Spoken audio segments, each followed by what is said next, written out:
Welcome to sportsbookreview.com. It's the Premier League punters and it's midweek action. It's a bonus. We've got the FA Cup at the weekend, so there'll be no Premier League this week. It will return back next Thursday. I've got Martin, I've got Matt with me. Matt made his second debut. It was a successful one. I think, Matt, you went 3-1, didn't you, at the weekend? Yes. Yeah, it was a great start to the weekend. Liverpool and the 49ers got the job done for me this weekend. So it was fantastic as a fan. Martin, how was your weekend? I pretty much broke even in the Premier League, mainly thanks to that famous victory for Liverpool at Anfield yesterday. Had that as a banker, so that sort of made up for a couple of rogue results on the Saturday. Not so great in La Liga, but Premiership's still going pretty well. Which is always nice. This gives me a great opportunity to remind you about the 60,000 subscribers we have. Press the button, ring the bell to make sure that all notifications will come to you and let you know you will not miss one of our shows. And we're getting ready to give you even more content right across the world of sport. I'm going to crack on straight away. Had a good weekend myself. I was very unlucky in a couple of games, but still came out with just over 4.5 units of profit, which obviously was needed. Let's see if we can go again. Martin, I'm going to start with you. Few tricky games this week. I think it's a trappy card, and you might have to delve into the unexpected. Let's start with Aston Villa at 3.0, which is plus 200, draw 3.6, which is plus 260, and Watford 2.5 at plus 150. Can't really look far past Watford in this game. Been hugely impressed with them in recent weeks under Nigel Pearson. 4 wins and 2 draws from 6 games, and they're motoring up the table. They've leapfrogged Aston Villa in the standings, and I think they could be in line for a mid-table finish by the end of the campaign. Aston Villa, things aren't going so well for them. Hit with an injury crisis. They've got a couple of new signings, but it's going to take a while for them to bed in. I think they're going to be in for a bit more short-term pain. Just be a bit more cautious. I'm going to go for draw no bet. So I've got 1.81 on Watford, draw no bet. Okay, yeah, I mean, this is a really, really trappy game. I mean, Villa are going to get anything out of this season. They've got to do a lot better at home. And this is a game they'll be looking to get 3 points. With Watford, I think they'll be too strong, but not enough for me to press a button. So I'm going to pass it. Matt, have you got something in this game? Yes, I'm riding with Martin as well. Watford have been really good to me the last few weeks, and I'm just going to continue riding the streak as it goes on with Nigel Pearson. They've done fantastic work, since he's come in, and they've got, let's see here, they haven't been defeated in their last 7. So I think that the draw no bet angle is a safe one. I don't think that they'll lose this match. I think maybe at worst we can get our money back here. The only thing that's a little bit troublesome here is that they've only won 2 out of their last 14 away matches. And, Ismaila Sarr was injured. He pulled his hamstring in that match against Tottenham. So a little bit of pace is not there this week. But again, Villa have been a fade side for me over the last month, and I will continue to do it here. 1.81 is what I have on a draw no bet for Watford as well. Okay, so both of you think that Watford add to their tally. Tough game, really tough game. And we're going to go to an even tougher game. We're going to go to Bournemouth, who are even more in need of points. Bournemouth at 3.0, which is plus 200, draw 3.5 at plus 250. And Brighton at 2.5, which is plus 150. Matt, I'm going to come to you. Do you trust Bournemouth to get anything? And they are desperate to get something. I don't. They only have 9 goals from open play this season. So that is just terrible. We're sitting here in the middle of January, and they just cannot score goals. Brighton's last 5 matches have seen under 2.5 goals. Is there enough quality on the pitch here to score, and get over that 2.5? I don't see it. Harry Wilson has arguably been Bournemouth's best player this year, and he's not even under contract there. He's a Liverpool-owned player. For me, right now, it's a lean, but I lean under 2.5 goals at 1.92 or minus 109. Okay, just a lean for Matt. Martin, is this a pass for you? Yeah, it has to be a pass for me, I'm afraid. I totally gave up on Bournemouth with that terrible performance against Norwich at the weekend. You're playing against the team that's bottom of the league. This is your opportunity to get back to winning ways. A lot of players back from injury. They actually had a reasonably strong side out for Bournemouth and a very, very poor effort. Callum Wilson still on a goal drought. It's just not happening for them. Any other team I might bet on, I might bet against Bournemouth, but Brighton are in poor form as well, aren't they? 2 points in their last 4 games, don't travel particularly well. Anything could happen here, really. So, yeah, total pass from me. I can't believe that Brighton are just plus 150. They've played a lot better than the results have shown, but not enough to actually press the button. I'm happy to pass this one. So I open up the weekend or the midweek fixtures with 2 passes. Not going to pass this next game though. Crystal Palace 2.9, which is plus 190. The draw 3.33, which is plus 233. And Southampton 2.62 plus 162. I'm going to come to you first, Martin. I can't work out why Southampton are favourites. I can't really work out why Southampton are favourites either, Flash. No, they got turned over by Wolves at home the weekend. And Crystal Palace have just been exceptional in recent weeks. That 2-2 draw against Man City at the weekend is going to give them plenty of confidence. What I just like about them is that they all battle. They're all up for a fight. They go for every ball, and then they just get the ball to Zaha, and he works his magic. So they've always got a chance in every game. I'm certainly edging towards Crystal Palace in this game, so I'm going Palace draw no bet at 2.05. Draw no bet, 2.05. And obviously Crystal Palace did you the world of good when you took them with plus 3 goals at the weekend, and you was sitting there 1-0 up thinking, well, I'm just not going to lose. Now we'll go to the other side of the fence, and we'll go to Matt. And Matt was with Southampton just to win at half-time. Massive odds of plus 190 at half-time against Wolves. I was on Wolves to make a comeback, and we got it absolutely spot on. Matt, are you going with Southampton again, or is this a game that you can't really get a handle on? It's a tough game to gauge. Palace, like you said, have been fantastic. 9 out of the last 10 matches in the Premier League, they have not been defeated. But Southampton have won 3 straight on the road. 14 of 18 in Southampton matches have seen both teams to score. And also Southampton are unbeaten against Palace in 5 of their last 6, which I thought was pretty interesting to me. And then 6 of 7 have seen over 2.5 goals in Southampton's away matches. So for me, the play here is both teams to score at minus 115. I think that Southampton still have goals in them. Ings is flying. I think that they have enough to get one in the back of the net. And like you guys say, I think that Palace is rolling, and I expect Zaha and co to be able to find the back of the net. Tosin scored on his debut against City, and that was an amazing result at the weekend. Yeah, I'm going to go with Crystal Palace. I think they're miles too big. I think that if you normal situations, we're looking at maybe plus 110, plus 105 if you're lucky in this fixture for the home side. There's a couple of factors I like. Crystal Palace on a night game, atmosphere will be frightening. Southampton don't keep clean sheets. So I think I'm getting near enough 100% increase in my value. So Crystal Palace at plus 190 is where I'm going. My first selection is Crystal Palace to beat Southampton. Cannot believe it, I'm going to say it again. Plus 190. Okay, off to Goodison, the poorer side of Merseyside. Everton 1.56, which is minus 179. The draw 4.3, which is plus 330. And Newcastle at 7, which is plus 600. 94th minute robbery against Chelsea. Even though Chelsea weren't good enough to take the win, it looked like a draw for all money. Matt, Everton versus Newcastle. Yes, 11 versus 12th in the table. 3 consecutive clean sheets at Goodison for Everton.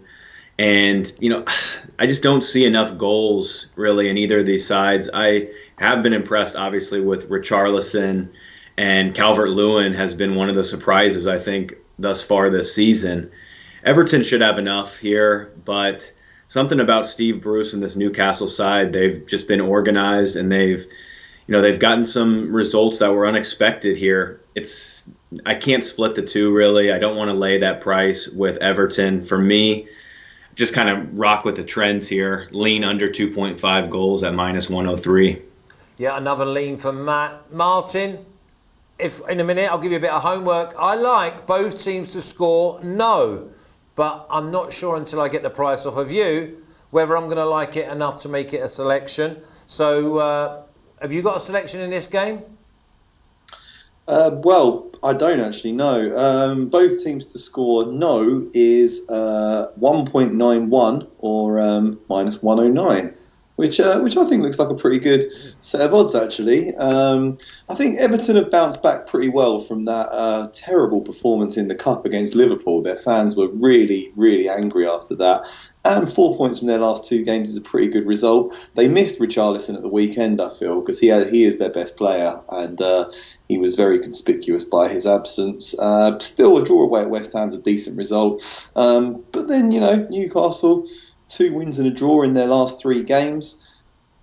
They're much better at home than they are on the road, but I just feel like they could go and nick a point up there, so I'm going to swerve it, but I quite like the idea of going unders or both teams to score no. Sounds interesting. Well, I'm going to go for both teams to score no, because I was expecting you to say 1.78, 1.8 at top, so you're giving me 1.91, which is -109, so I'm happy to go on record and go with Everton and Newcastle, both teams to score no.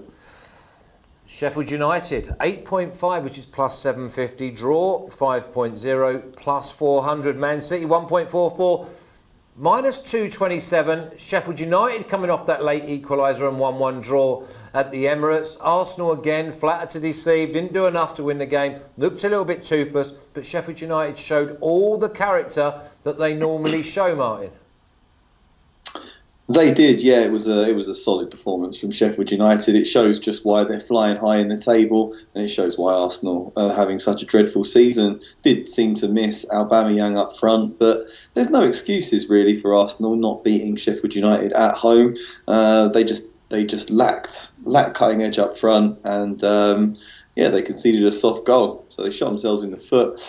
Anything could happen in this game, really. I was talking about this with Matt before the show started. It's a unpredictable looking clash. Arsenal were the better team for the large majority of the game at the Emirates, then run out of steam. If they've improved their fitness a bit, then they might actually get a result here. But now Chelsea, despite losing St James's Park at the weekend, they are the home team, and you can see why they would be favourites. I would advise staying away from the outrights on this game.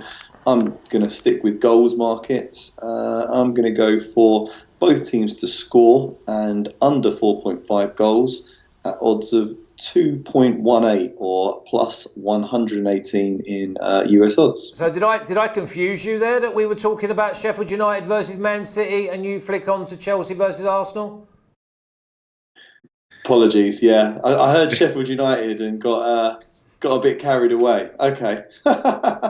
All right. Well, Man City and under 4.5 goals at odds of a 1.83 for me. Very disappointing result against Crystal Palace, but I think they'll bounce back with a low-scoring victory against the dogged Sheffield United team that will shut them out for large parts of the game. But I think too much quality going forwards overall for Man City, and they don't normally drop points in 2 games in a row. So I think they'll get a result in that one. Thanks, Martin. Matt, what about you? Is it last year's champions to pick up 3 points?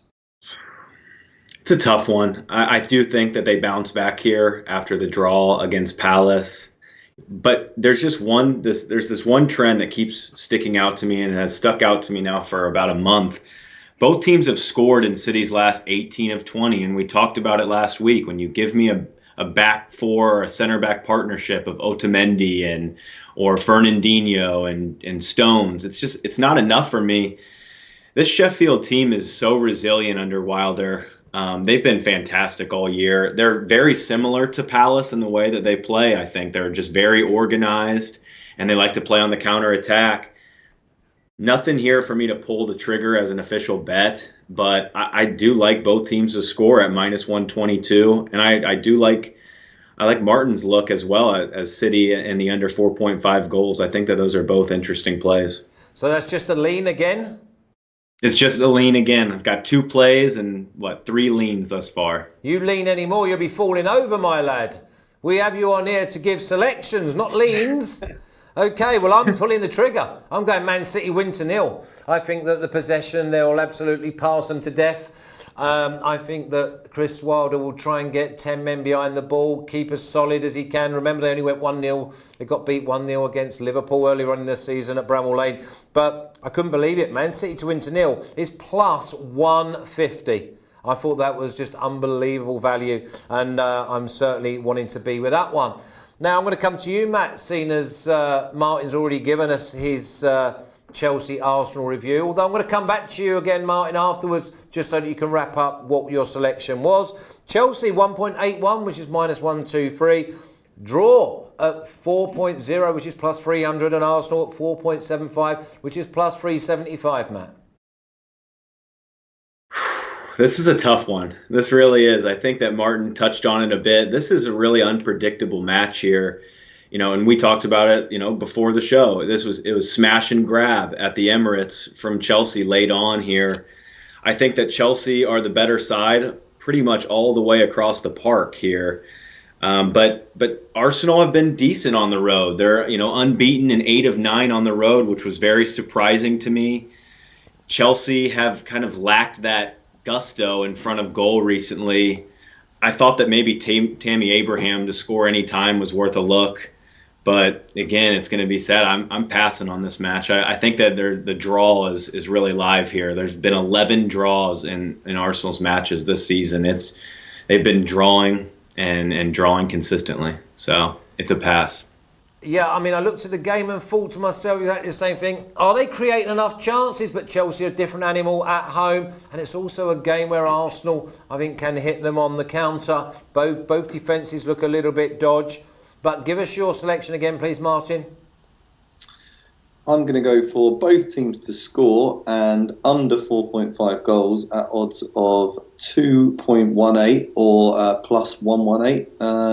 I think it could be 1-0. I really think it would be 1-0, but there's a chance that Chelsea might win 2-1. There's even a chance that Arsenal might break and win this one 2-1. I think we should be in for a pretty good game. Both sets of defenders are going to be tired from their weekend exploits. And I think a score draw or a 2-1 win to one of the teams.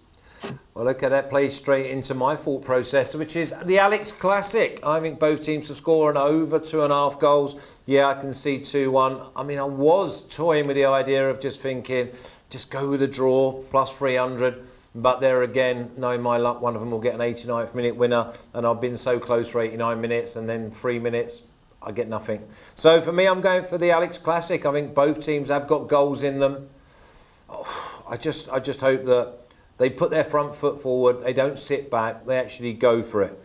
Now, Leicester, on the back of 2 defeats, a missed penalty from Vardy since we've done the futures of the Golden Boot. Vardy's not contributed. Aubameyang scored. And Aguero at 14-1 has scored 5 in 2 games. We did say to you last weekend that the value, maybe in the Man City Palace game, was Aguero to score twice. He scored 2 in the last 8 minutes. Leicester 1.62, which is minus 162. It's very, very strange. Draw 4.55, which is plus 355. And West Ham at 6.25, plus 525. Martin, do Leicester get back to winning ways? I think Leicester will get back to winning ways in this game. Yeah, it's. To be fair though, I had them to go and beat Burnley on the road, but I would say that West Ham at home is a more straightforward assignment than going to Turf Moor when Burnley were really battling against relegation and they really needed a result. I don't think it'll be a walkover for Leicester. They only beat West Ham narrowly 2-1 at the London Stadium. That was Pellegrini's last game in charge. Since then, Everton have got a bit more about them. They look a little bit more organised at the back. But yeah, I do think that Leicester can battle to a victory in this one. I was going to just go for Leicester straight win, but bit more value, I think I might do Leicester and under 4.5 goals. That's the Martin Classic. But yeah, I can't see this being an over 4.5 goal game. I think it's going to be quite a relatively low scoring one. But at home, at those odds, I think you've got to go for Leicester. So I will do that. I'll go for Leicester and under 4.5 goals at 1.95 or minus 105. Yeah, minus 105. That's a decent set of odds. I just can't trust Leicester at the moment. And the reason, maybe, Matt, you'll touch on, is no Ndidi, and you've got him being absolutely paramount to this Leicester side. Definitely. Yeah, I had that written down. Indeed, you could see Burnley starting to carve them up a little bit late on in the middle of the park, and we touched on it last week. Indeed, is so vital to this side.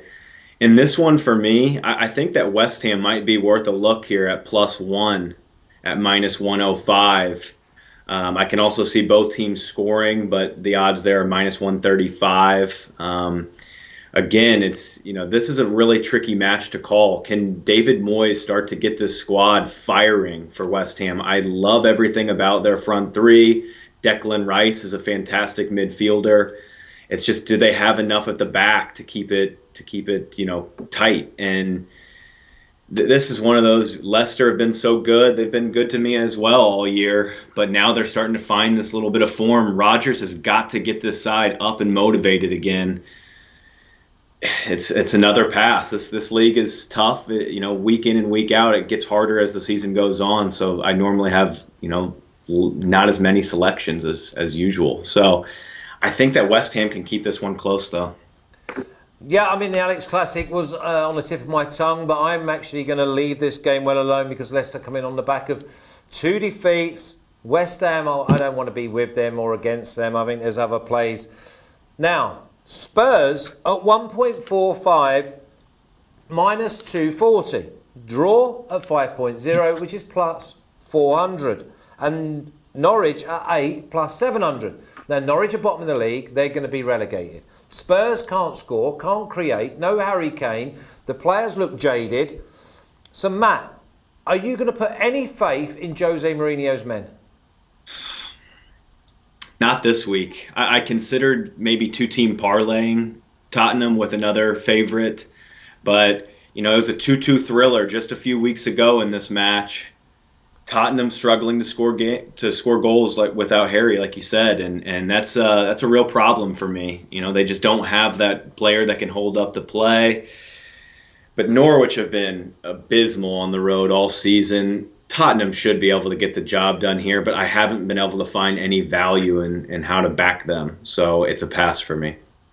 Martin, any value for your second favourite team in North London?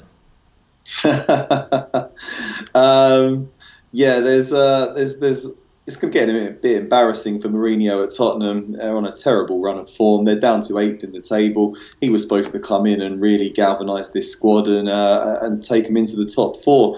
Yeah, he's missing Harry Kane, but you can't make that your only excuse. Last season, Spurs were without Harry Kane for a considerable period of time. Son Heung-min went up front and led them to the Champions League final. So I think he's got to have a plan in place for this game. If he doesn't beat Norwich, his reputation is starting to take a real hit. I think he'll figure out a way past the Canaries in this game. But I can't see Tottenham scoring many goals because Harry Kane's out, and like you say, they have lacked creativity. Eriksen's their main creative threat, and he doesn't look like he wants to play for him anymore.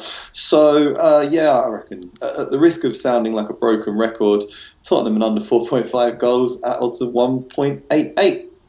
Okay, under 4.5 at 1.88, which is probably around minus 115. Now, I think I've found a bit of value here. I think that Spurs get in front early and they hang on.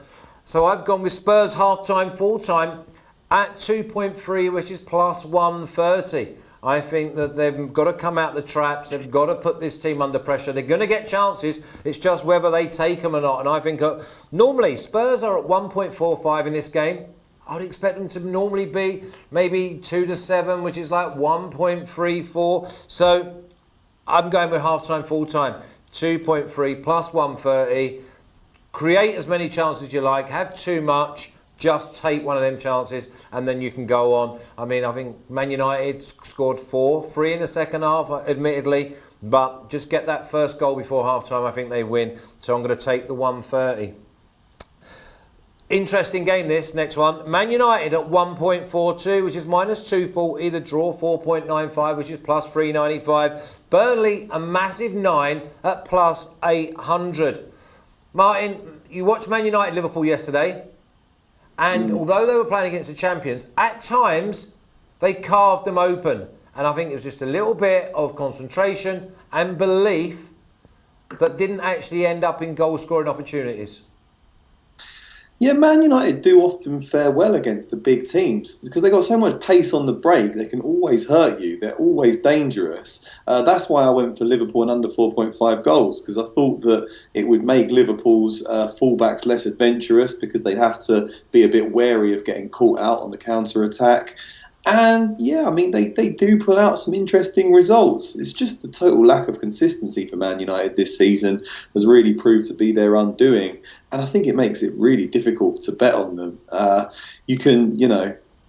happy to bet against them when they're playing Liverpool, but otherwise I'm pretty keen on leaving Man United alone. We've seen them flop in so many games that we thought they would win. Burnley's the sort of team that on paper they should destroy. But they've dropped points against these sort of sides all season long. Then again, they have turned up sometimes and absolutely thrashed the opposition, like we saw over the Christmas period when they played Newcastle. At those odds, I just have to leave it alone, particularly when Burnley are fresh from a 2-1 win over Leicester, and they are a very difficult team to play against. This one has to be a pass from me, I'm afraid. Matt, being a Liverpool fan, are you ever wanting to be on the side of Man United? Not normally, just because I don't like the way that they play. Generally, it's not attractive. But this match right here, for example, is like Martin said, it's a tough one. You know, Rashford out now for months with a double back stress fracture. They're in desperate need of a holding midfielder. It looks like Matic's legs are just gone. They've been gone for a long time. Burnley have caused United some troubles over the past couple of seasons, really. It's not just the thing with United is it's really not just been this season. It's been the last 3 seasons of similar play. And, in this one, I think it could be tight again. I'll stick my neck out. It's a lean again, but Burnley plus 1.25 on the Asian handicap at minus 108 looks decent. I think that this is a game decided by 1 goal. Yeah, I mean, I look at this game and I wrote down that Man United, they looked leggy. They got the runaround yesterday from obviously the best team in Europe. They look tired, so he's going to have to freshen it up. And I thought the whole game has to be about energy. So who's he actually going to bring in? Is he going to drop Luke Shaw, put Williams back? Is he going to bring in Lingard? Is he going to play Mata? I'm going to give Man United a chance because I think it's going to be a tight game. And I'm going with Man United to win. And over 2.5 goals. I think that Burnley could score. I think this could be a 2-1, maybe a 3-1 if Man United get their noses in front and then hit them on the break. But I thought 130 was very good value for a side that had been scoring goals and been that flat track bully. Man United at plus 130 to win the game and over 2.5 goals to be scored. Interesting game, Matt. I'm going to come to you first. Wolves 6.5 plus 550. Draw 3.98, which is plus 298. And Liverpool 1.67, which is minus 150. And just on its own, looks like a good price. Is it a trap? I think it might be a trap. I think that in our last show we talked about when Liverpool could slip up. This might be the time. Wolves are a fantastic home side. They're unbeaten at home in 27 of their last 30 matches. Nuno Santos is a great manager. He knows how to get these guys motivated. They've just continued to start slow. Whatever his halftime team talks have been, I want in on those because he is motivating his players when they are behind. 7 consecutive clean sheets for Liverpool. This partnership of Joe Gomez and Virgil van Dijk is everything that we thought it would be. The pace of Gomez combined with, just Virgil van Dijk and how, dominant he is. The last 3 matches between these two sides have seen under 2.5 goals. I think this is going to be another cagey one here. I don't see a ton of goals. I've got a couple bets here on this match. I've got Liverpool in the first half at plus 110 just to try and continue to ride that slow start from Wolves. They just continue to do this week in and week out, so I'll pounce on it at a plus price. I think that it's worth a look. And the under 2.5 goals in this match at plus 102. This is going to be a battle of Traore versus Robertson. Robertson might have to stay back a little bit on here because Wolves are dangerous. They're probably my second favorite team in this league. I think that they're really live for the Europa League. They're fantastic at home. They're compact. They've got a couple nice creative midfield players. Jimenez is a fantastic striker, and he's always just running at defenders. A key miss here, though, is Diego Jota. He looks set to miss this match. He's a key cog for them and has been for a while now.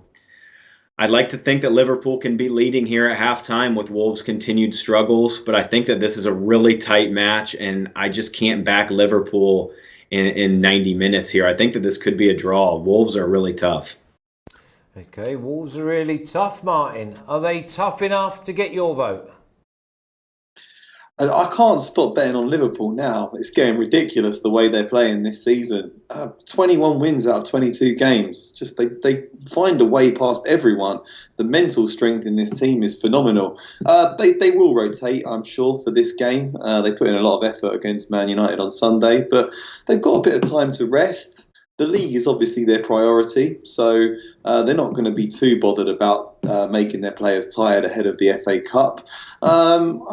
I've got to say they've got to get the job done again. They beat Wolves 1-0 last time out at Molineux. I think they could pull off a similar result. Wolves have a bit of a funny formation, don't they? They play a back three, but then they've kind of got wing backs, so it'll be interesting to see who wins that battle down the flanks. You could argue that Robertson would have to stay back so that Traore can be kept. But also, Adama Traore might find that he has to track back so much because of Robertson bombing forward, so it could end up counting against Wolves. I just think they'll find a way to grind out a result. Wolves are a strong team. They've got a decent squad as well. He'll shuffle his pack ahead of this game, but yeah, I'm going to go with Liverpool again to grind out another victory. I'm going to keep on betting on them until they're confirmed with Premier League title. So yeah, same bet again. Liverpool under 4.5 goals, 1.95, and that in American odds is minus 105. Yeah, I'm copying and pasting that. I've gone Liverpool to win and under 4.5 goals. I do think I could have gone Liverpool to win and under 2.5, to be honest. I think this is a 1-0, maybe a 2-0. But there's just that little nagging side of me that thinks that Wolves might nick a goal. So I've got 2 bets. I'm going with Liverpool and under 4.5 at 1.95, which is minus 105. And I've gone both teams to score at 1.85, which is minus 118. I think that Liverpool... I was a bit disappointed in the likes of Lallana when he came on yesterday. I thought he weren't anywhere near up to speed. But Origi, he's good enough. He can come in. Oxlade-Chamberlain done great. So for me, Liverpool's squad is far too strong. Love the back 5. So, and that's the 4 defenders and the goalkeeper, by the way. So, yeah, I'm happy to go with Liverpool. But I do think both teams will score. So maybe a little 2-1, maybe a 3-1. Come on, Liverpool. Okay, so Matt, if you can give me a little rundown of your bets, because we've got no graphics this week because we've had a little problem in the studio. So if you can just give me your rundown so that people can have a little stop, listen, play, and do it, copy and paste. Definitely. Yes. My first play is Watford. I'm going to continue riding that streak at a draw no bet, 1.83. I like Palace and Southampton, both teams to score. I've got American odds right there, minus 115 on that. And then I like 2 bets in this Wolves-Liverpool match. I hope that Wolves continue to start slow, and I think it's a real grinder of a match. I think it's low scoring. So I've got Liverpool in the first half, plus 110, and the under 2.5 goals in the match at plus 102. Okay, and what would be your strongest bet? We would normally give out a banker. You don't have to, of course. But what would be your strongest? I normally will. It's just these last couple weeks have been tough for me to really carve out a favorite bet. If I had to take a favorite, it would probably be the under 2.5 goals in Wolves-Liverpool. I think it's cagey. Okay, well, we won't start with your bankers and your 2-unit plays until maybe a week after next, when we can we start putting you on the board and put up a little record for Matt. Martin, can you give me your rundown, your banker, and if you've got a parlay, please? Sure. I'm going to go for Watford draw no bet at 1.81 when they visit Villa Park. Crystal Palace draw no bet at 2.05 against Southampton. Man City and under 4.5 goals against Sheffield United at 1.83. I think I will make that a banker because I just think they'll get the job done in a low-scoring victory there. Going to keep riding that under 4.5 goals train. I've got Chelsea versus Arsenal, both teams to score and under 4.5 goals at 2.18. Leicester to win and under 4.5 goals against West Ham at 1.95. Tottenham in the under 4.5 goals at 1.88 when they take on Norwich, and Liverpool in the under 4.5 goals at 1.95 when they take on Wolves at Molineux. Okay, and your banker is the under 4.5 goals at 1.83 Man City at Sheffield United. Exactly. Yeah. Thank you very much. See, just to show you I was listening. Okay, I'm going Chelsea and Arsenal. Alex Classic plus 100, which is at 2. I'm going with Palace to beat Southampton at 2.9, which is plus 190. Man City to win to 0 at Bramall Lane. I'm expecting that maybe be a 1 or 2-0 at 2.5. A massive plus 150. Spurs half-time, full-time at 2.3, which is plus 130. Man United to win and over 2.5 goals at 2.3, which is plus 130. And Liverpool and under 4.5 goals at 1.95, which is minus 105. And both teams to score at 1.85, which is minus 118. And my banker, well, I've got, I'm in an R in, and I'm going to go with Liverpool and under 4.5 at 1.95. I think they're far too good. And you can just blame me if they don't get the job done. So, Matt, gives me time to say thank you. I hope you've enjoyed it again. And we'll look forward to bypassing the Premier League this weekend with the FA Cup. And we'll start again a week on Thursday. Yes. Yeah, thanks for having me on. I really appreciate it. It was fun, like always. So, yeah, hopefully Liverpool can get the job done and keep this streak going. Yeah, let's hope so. Martin, I will see you very, very soon. You can get swatted up on that La Liga. And obviously you're going absolutely flying in the Premier League. So I look forward to seeing you again next week when we sit down and go through it again. Thanks, Flash. Look forward to it. Cheers, Martin. So that's Martin and Matt going through the Premier League midweek action. Some very, very big games. Probably the biggest is at Stamford Bridge, where Chelsea take on Arsenal. Frank Lampard versus Mikel Arteta. They've come close and up against each other in the middle of the pitch. Now it'll be on the touchline. Until next week, we'll see you soon. Take care.